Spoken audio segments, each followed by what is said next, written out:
For 7 minutes. Thank you, Mr. Chairman, and thank you. Appreciate you all being part of this panel today. As has been stated by many of the colleagues up here and many of you as well, the choices of what the United States can or should do fall into a few different categories. I do support the notion of trying, recognizing that we may not succeed and we need to have our plans B and C, et cetera, in place. But certainly in terms of the discussion stage and setting up, if necessary, for what would be the next stage would be significant, or what I would call crippling sanctions, which I think would be appropriate.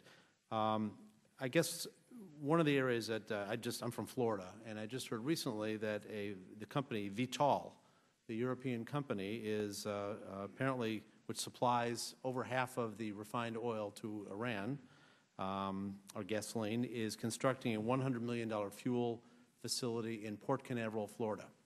Again, those are the kinds of transactions and investments that I think the United States needs to be concerned about. And if we're going to have a serious conversation of creating strong economic impact or the effect of an impact which will cause a change of behavior, not only throughout the United States, because we have limited capacity and involvement with them, but throughout Europe and Asia and other places.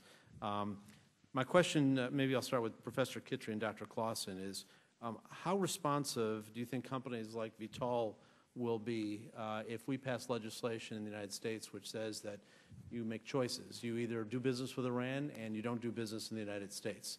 How effective is that? How will a company like Vitol or others react to that? One problem we've had in the past is if other governments, such as European governments, think that our policies are utterly inappropriate, then they would encourage their companies to ignore our legislation and assure those companies that, in fact, they will provide political and economic cover for them to ignore what we're doing. But what we have seen recently with the actions of the Treasury Department, especially Stuart Levy, is that instead the attitude of the European governments has been to say to European banks, well, the Americans may be a bit pushy here, but they do have a good point. And I think that would be the attitude of a lot of European governments if we were to enact sanctions about refined petroleum products, is that indeed there are a number of European governments, some of the most important European governments, that are frustrated that smaller European states are blocking EU action on this issue, and a number of the big European governments would be quite delighted to go to their companies and say that, the Americans got a point here. You really ought to think about this one. So your opinion is that the European governments may react favorably to this legislation, but more specifically, these multinational businesses that are making their own decisions, some of which are impacted by governmental authority and some are not. And I guess the question with a company like Vitol, I'm just using them as an example, though, is if you have millions, hundreds of millions, possibly billions of opportunity to do business in the United States, is your behavior, they obviously have to weigh that against the rest of the world and what they're going to be doing. Well, in a situation where your home government says to you, we're going to get the Americans off your back, we're going to really threaten the Americans if they try to go after you, then the company will say, well, we can ignore what the Americans are doing because we'll be protected. But in a situation where their home government says, you really ought to listen to what the Americans are saying, then that company will say, uh-oh, we better change our policies. And I think we're much more in that latter situation than we were in the former situations what prevailed with regard to the Iran-Libya Sanctions Act in the 1990s. And we're not in that situation at all now, not at all. Professor Kittrey?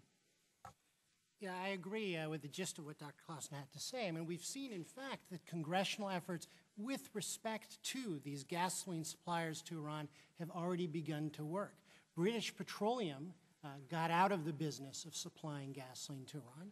Reliance Industries, an Indian firm, got out of the business of supplying gasoline to Iran for 2 months earlier this year.